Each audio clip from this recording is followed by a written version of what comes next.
Sustain 267.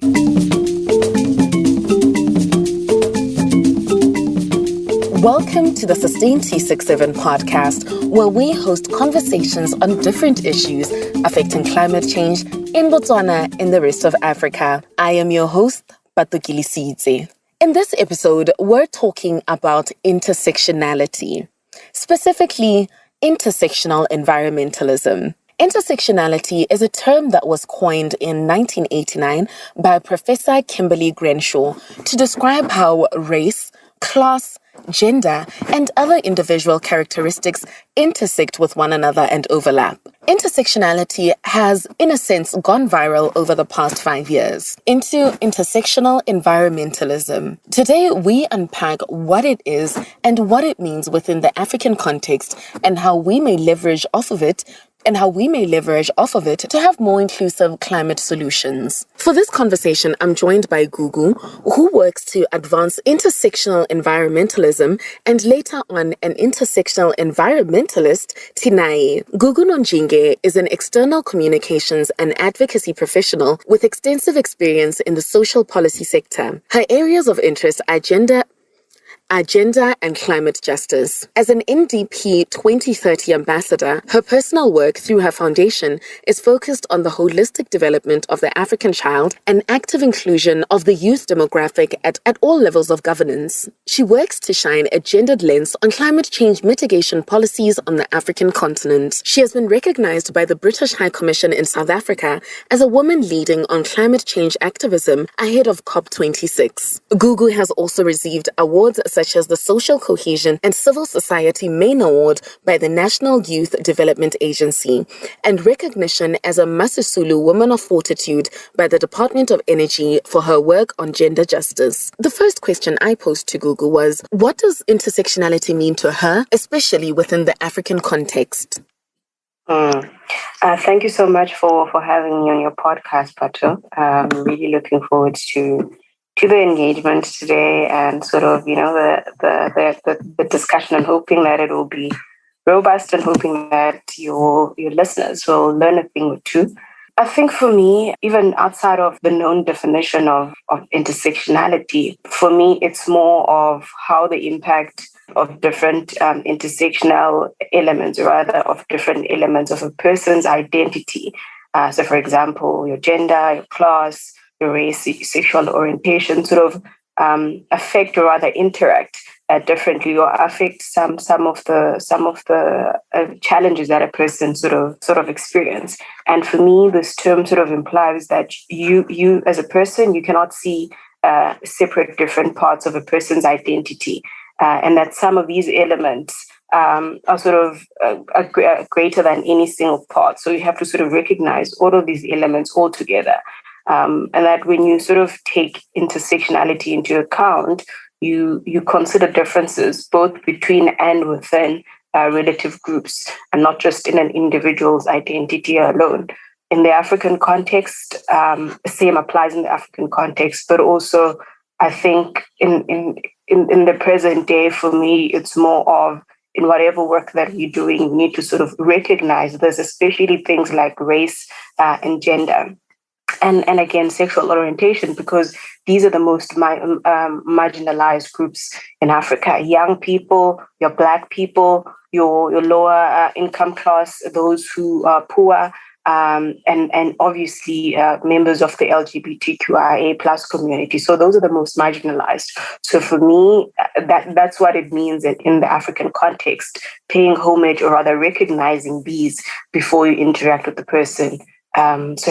Understanding that people are multifaceted. You are not just a woman, you're not just a man, you're not just an African, there's more than one item that makes a person. Correct. And I think more than anything, although gender and sex are sort of used or sometimes used interchangeably, they're in fact two distinct concepts. And we normally approach it from men, woman, female, male sort of a spectrum. However, the gender spectrum also sort of describes the differences of gender, as gender is, even though it's a socially constructed system of classification of people, that sort of ascribes certain qualities of masculinity and femininity to people, gender characteristics can almost sort of change. And I think that's what has been very difficult for people, because these characteristics can sort of change over time.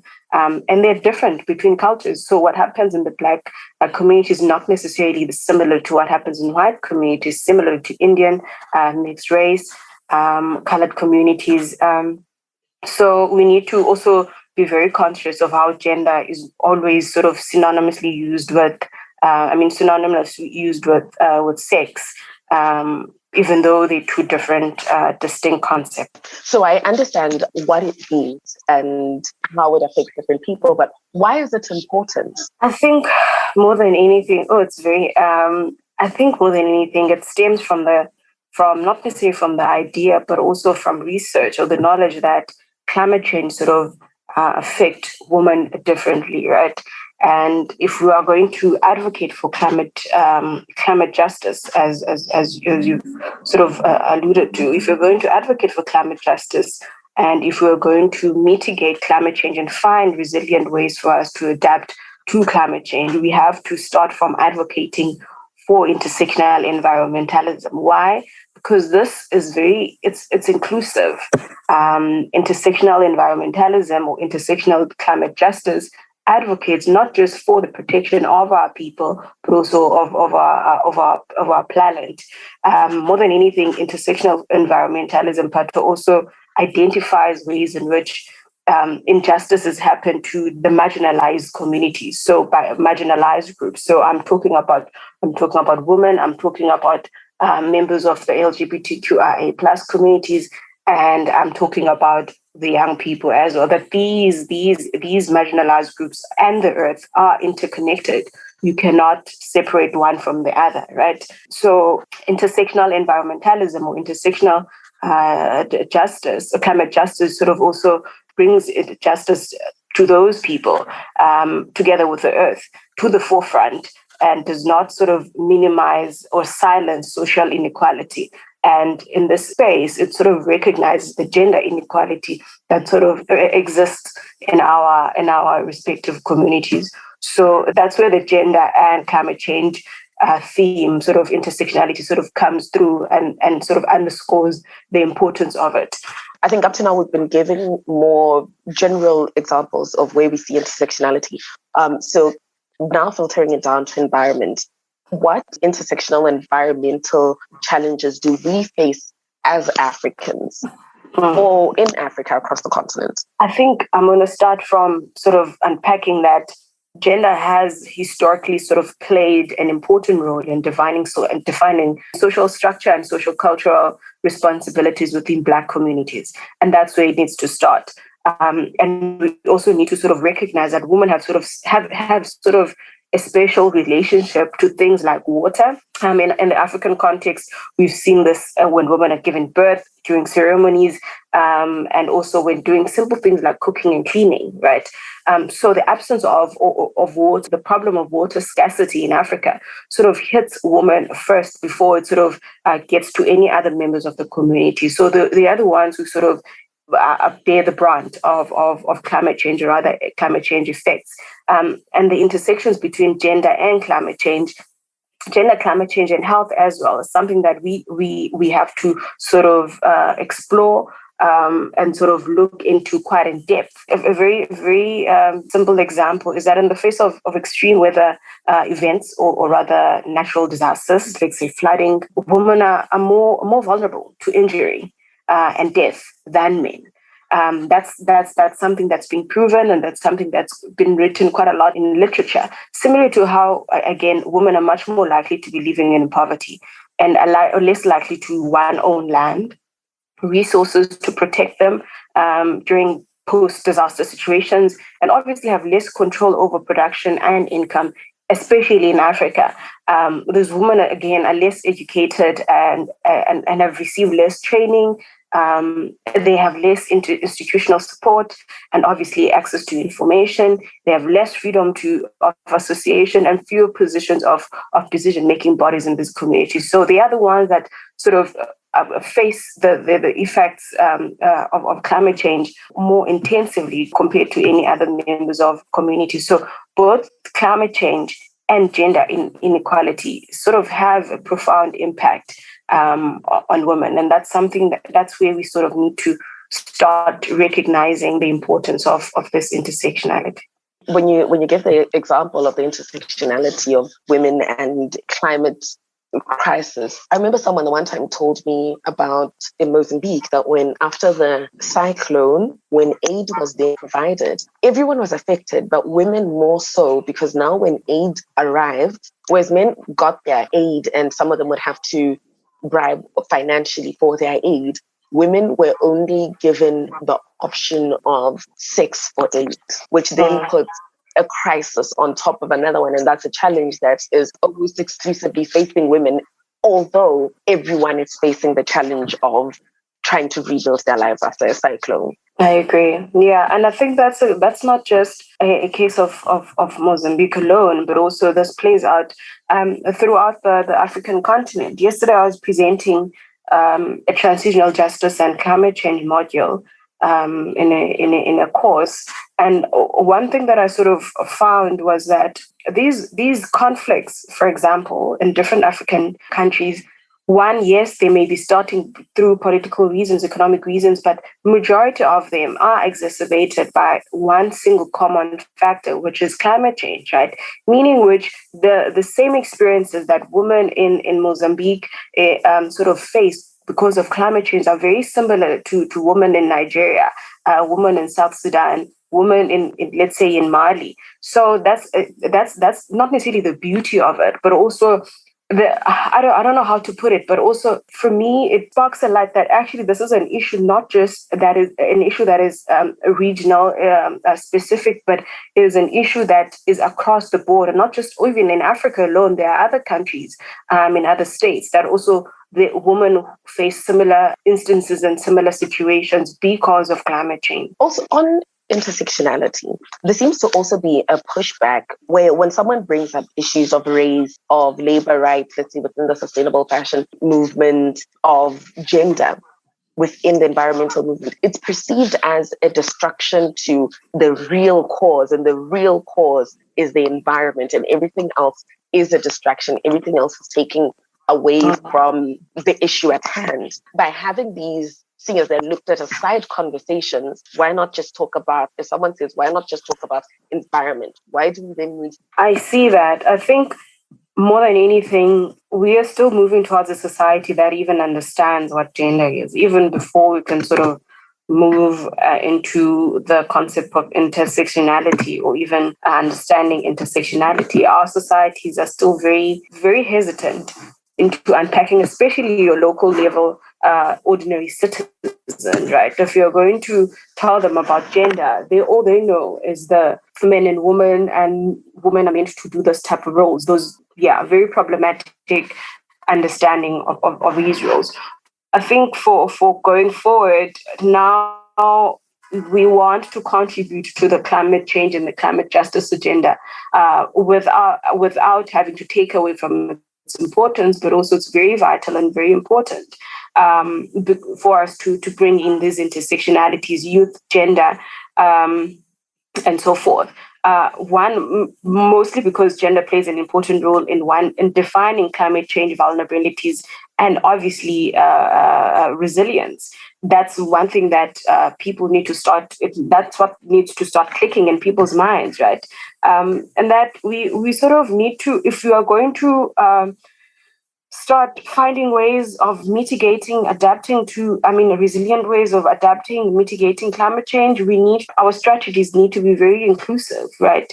It needs to be able to bring women, it needs to bring young people to the table to find sustainable ways of moving forward, because by taking gender into account, for example, our communities and our allies can sort of ensure that climate change initiatives alleviate and not exacerbate gender-based oppression and in the respective communities. And it makes sure that the strategies and these new ways of fighting climate change and mitigating climate change represent the marginalized voices I think more than anything, it's an illiteracy, comes from a literacy point of view, Pato, that people are not educated enough, or rather well-informed, let me just say, well-informed enough on the intersectionality matter. And whose problem is that? I don't know. I can't answer that question, but our governments need to recognize this area or this lack of information or this illiteracy amongst our communities, and they need to start there and start painting the picture, the real picture, to citizens, or rather to community members. So when you talk about maybe people just don't know about it, that also brings us into the conversation, that thing of checking your privilege. Intersectionality is detracting from the conversation. And then the other camp is like, no, you are just saying that because you're in a position of privilege to not have to live at this intersection. Yeah.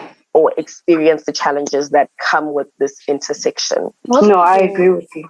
Address that. How do we then address that? Where you referred to how governments should then step in, but where, let's say, activists choose to not address some issues because they don't live at their lives don't feature certain intersections. How do we then see acknowledge the privilege that you have by not having to experience this, but also contribute to the solution? Hey, I think more than anything, Pato, it's that is not just about the climate change and gender conversation only. This far extends to other issues that our society sort of face.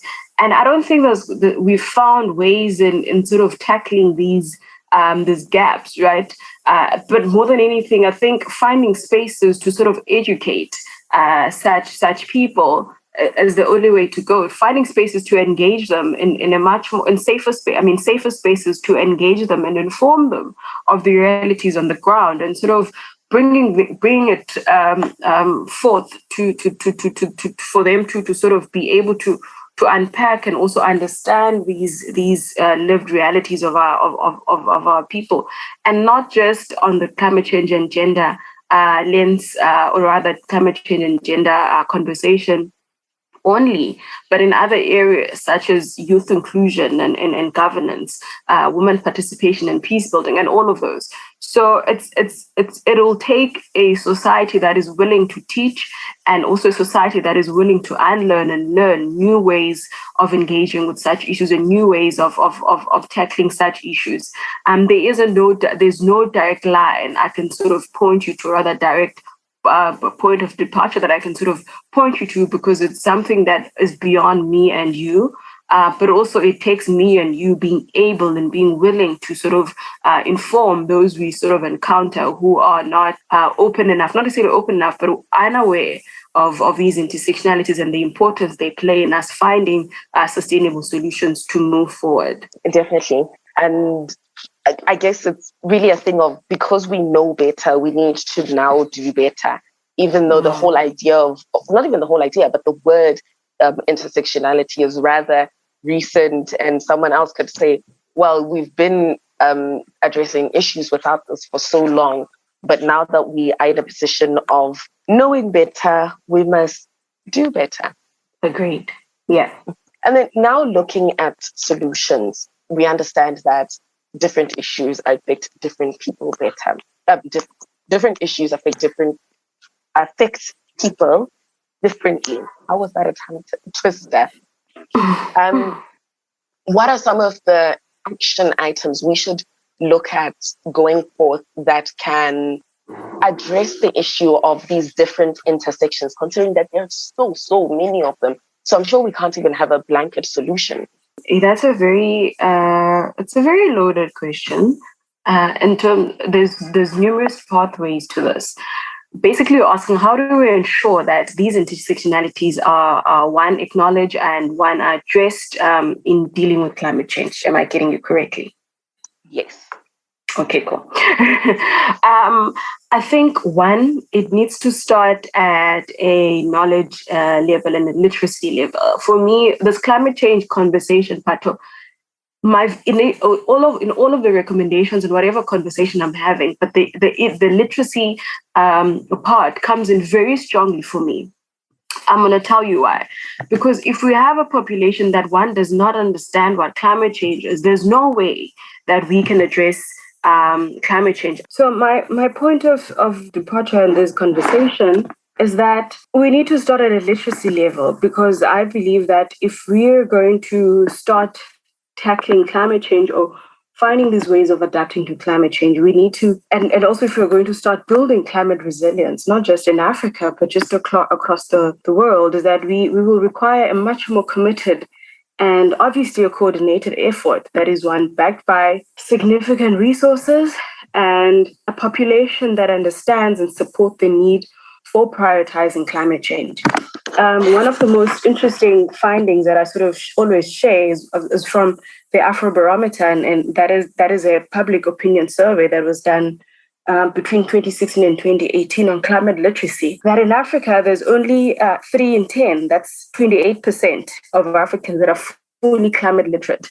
So now if we're going to start speaking about climate change to a population that does not even understand what you are talking about, that's the problem. That's where the problem starts, right? Even before you can start bringing in the intersectionalities and other different layers to this conversation. For example, climate change and migration. We know a majority of Africans migrate to different parts, move around the continent or even to different parts of the world because of droughts, because of obviously seeking economic opportunities, but droughts and flooding are one of the main causes of these climate-induced migrations. So we need to start at a literacy level, but also going forward, we need to go into a policy level that leads to a much more, to a higher level. At a policy level, although that, it's sort of a known fact that climate change is amongst one of the most important issues of our time. Our governments and obviously many international institutions have been very slow to recognize how these impact our communities. For example, in Africa, in 2019, the African Union sort of adopted a sort of groundbreaking African Union Transitional Justice Policy, which we call the AUTJP. This policy was meant to address, one, root causes of conflict in Africa. It meant to contribute to the creation of sustainable peace in Africa, accountability, social justice. And social justice, we can't speak about social justice without unpacking climate justice, right? And obviously, it's sort of meant to contribute to lastly, a much more transformative democratic and socio-economic reform in Africa. And despite this policy being a very transformative policy in Africa, it sort of failed to address the climate change issue, and let alone recognize it as a contributor to conflict in Africa and also as a contributor to the poverty in Africa. So again, if you have these groundbreaking policies that do not recognize climate change, then that's a problem. How are we as a continent, as meant to sort of move beyond achieving building resilience in our continent? So that those are the two most important ways in which we can start. When you started with literacy, so right from when we started the Sustain 267 podcast, one of the things that we wanted to address was increasing literacy on climate change, because we believe that we can't address a problem if we don't know it exists. For us to be able to take climate action, for us to be able to put mitigation strategies and adaptation strategies in place, we do first need to know that these problems exist. So ditto on literacy. There's a report I know you worked on climate change literacy in Botswana. I'll link it in the episode notes. The report you were just talking about now, is it publicly available? Yes, that one is also publicly available. I can email it to you. It's also an Afrobarometer report. Thank you. So I'll also link that one in the episode notes if anyone would like to take a look at them. And then policy, definitely as well. Without policy, it just doesn't show commitment. And I think if anyone is curious around the role of policy in addressing climate change, we've got an episode on political will that we did in the first season. I'll also link it in the episode notes should anyone want to listen to it. And then in closing, Gugu, what should one take away from this conversation? Because it can be a really overwhelming conversation. Yeah. It could be. It could be a very interesting conversation and a very, could be very. Now what? And then we're told no. We must also consider that there is all these other branches that contribute to the climate crisis. So if anyone is feeling overwhelmed listening to the podcast, where should they start? It's unlearning what you already know and start finding ways of learning new pathways to living, especially in this current century.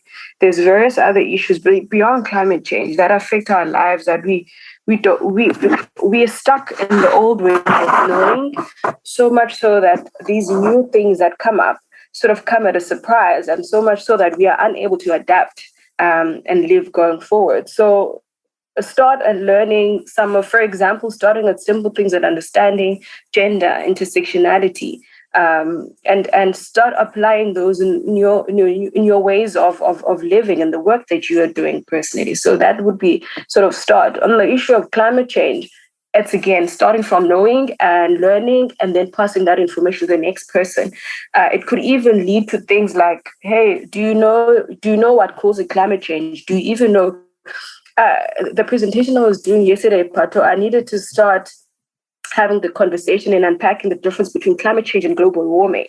Because even though these two are sort of used interchangeably, global warming, people need to understand that it's just one aspect of climate change. It is not climate change. So very few people will understand that. So it bottles down to start learning the small concept bit by bit and also understanding what your role is. Climate change is caused not just by natural factors alone, or rather, they aren't just natural causes, but there are also some anthropogenic cause of climate change, which is us humans, the daily things that we do of burning fossil fuels like coal, oil, gas for electricity, heat, and also transportation, cutting down of trees, these fault fires that people start sometimes. Those are some of the things that we as humans do that contribute to climate change. The littering, the use of plastic. These are all the things that it can bottle down to individual level in terms of, okay, cool. So that means because cutting down of trees, deforestation sort of does, contribute to the increase in the released carbon into the air. What can I do? Or maybe let me stop using paper. Let me stop printing paper much. You know what I mean? So those are some of the pathways you can sort of learn, and some of the, some of my recommendations that I can sort of leave people with. And that's where people need to start, starting at a personal and an individual and a household level. Maybe people need to start recycling at home. It all contributes to something. What I've noticed with that, the thing of starting small, I tell people start where you can with what you have.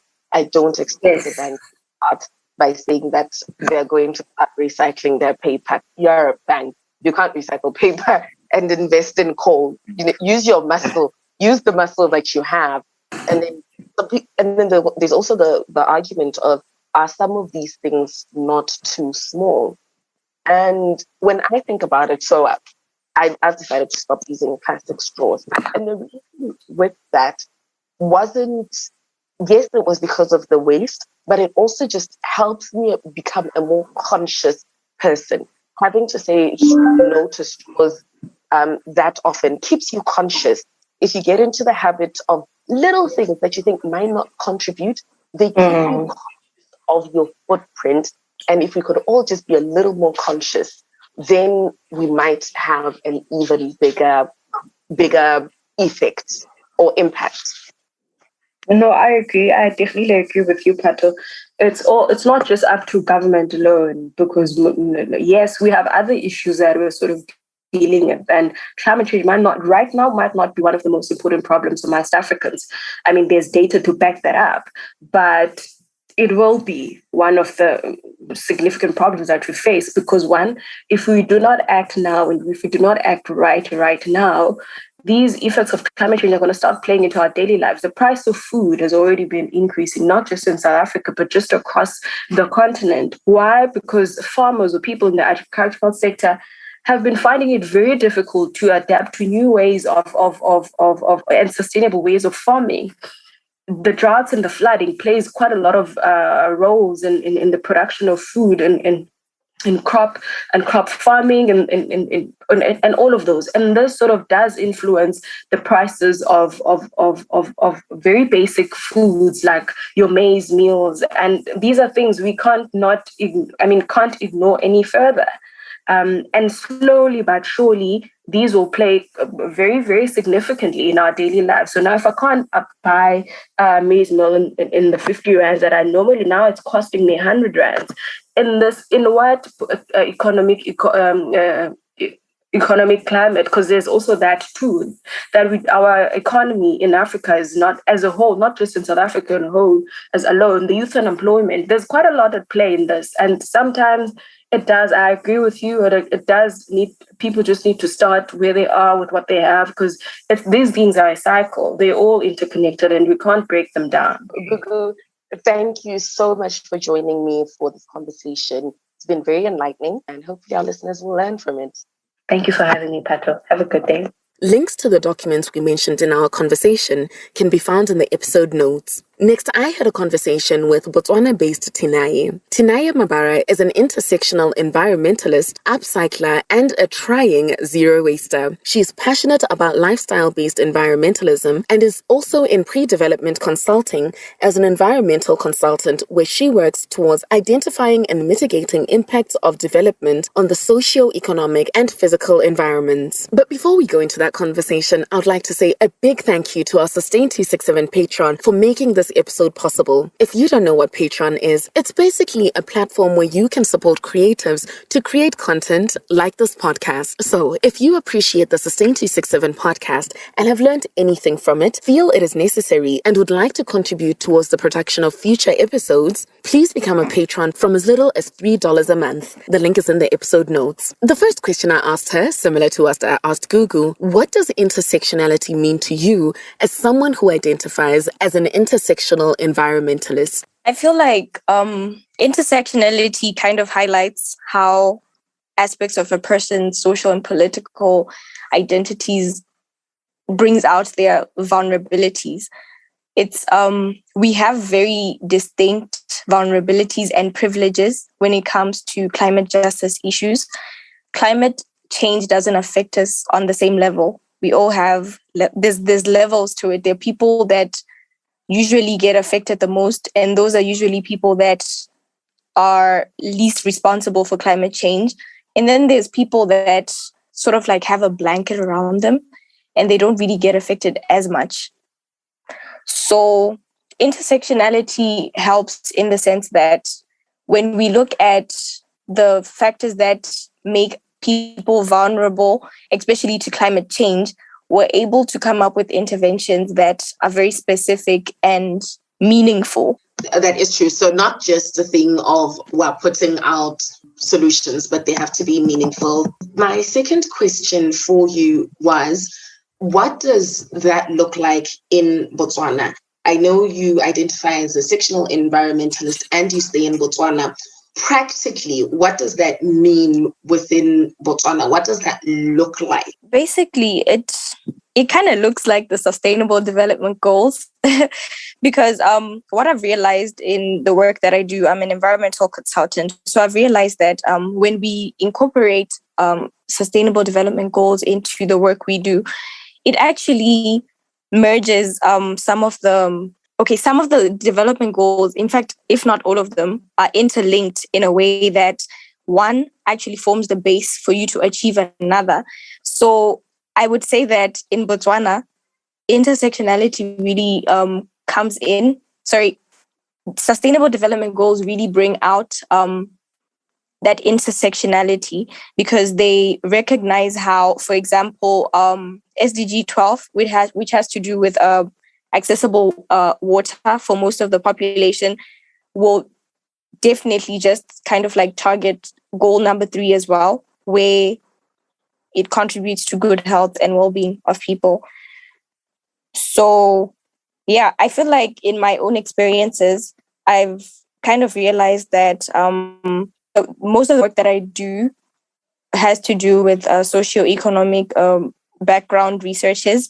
So we go into communities where people are really, right now we're working on a project where we're trying to provide water to certain communities. you find that the life that I know in Gaborone is just not the same as someone's life in Khanti. They have a different class of water that they drink. And for me, these are new things. I go there and I just realize the need for intersectionality, because I'm realizing how socio-economic factors really kind of like make us different. So I'm also looking at how some poor communities don't have the ability to own their own borehole or their own water source. They have to rely on the government. So with issues like water scarcity, which is being exacerbated by climate change, it actually creates a bigger gap between me and that person, because they are not in a position to provide for themselves. So I think that intersectionality brings out those vulnerabilities that are specific and in context to communities. Definitely. And then the last thing is, you do keep talking about your work, but not only your formal work. I know you through the work that you do on Instagram and, well, the work that you do on your social media pages. Do you maybe want to shed a bit of light on how you are using social media as a tool to advocate for what you believe in and advancing intersectionality with climate action? Yes, definitely. I want to use social media. In fact, I'm actively using social media to just kind of like shed light on some of these issues, because, you know, when it comes to environmental issues, sometimes there's a time when I used to just be like a greenie and I identified with the environmental movement a lot. But then I realized through social media, and now it's like I'm actively also doing the same thing. I realized that you can't just look at wanting to have a greener movement, greener technology. There's a lot of social aspects that come into it. So I'm spreading the word on intersectionality, and I'm actively showing people that intersectionality is very individual as well. It's very cross-cutting to the way you live, the things you value, and how you interact, your responsibility in society. So I'm just trying to remove the environment from being just like a green movement and advocating for a more inclusive approach that looks at everything as an effect of everything, if that makes sense. I have this thing where I always say everything is everything, where I'm just trying to show that there's nothing that's exclusive. There's no problems that are exclusive to themselves, especially environmental ones. Social justice and climate justice are very interlinked. Definitely. Everything is everything. And earlier you talked about the SDGs, and there is that thing of there's a thread that runs through all of them. They are all related. And yeah, I don't think there's anything better than to end it off on everything is everything note. Is there anything else you'd like to add? I don't know. I really am passionate about intersectionality. And I really think that it's important for us to keep contextualizing everything to a national level, local, and then regional. Because, like I said, my experiences as someone who's lived in Gaborone for most of my life are very different from someone in Khanti or Kalahari. So we need to contextualize everything so that we can really come up with, especially with pre-development planning, to come up with interventions that are meaningful, that actually change the lives of people, that actually speak to the vulnerabilities and address them. So yeah. Thank you for taking time to listen to this episode of Sustain 267 podcast. Please check out the episode notes for links to Professor Kimberlé's paper and TED Talk on intersectionality. I've also included the Afrobarometer study, which, if you've ever listened to the intro of the Sustain 267 podcast in season 1, you might have caught that we had cited it. Please subscribe wherever you listen to this podcast so you are the first to know when we publish a new episode of conversations with Africans on climate change and sustainability in Botswana and the rest of Africa. I am the host of Sustain 267 podcast, Batogilisize, and the sound engineer is Maleho Makhoti. Let's connect on Facebook, Instagram, and Twitter on our handle at Sustain 267. Take care.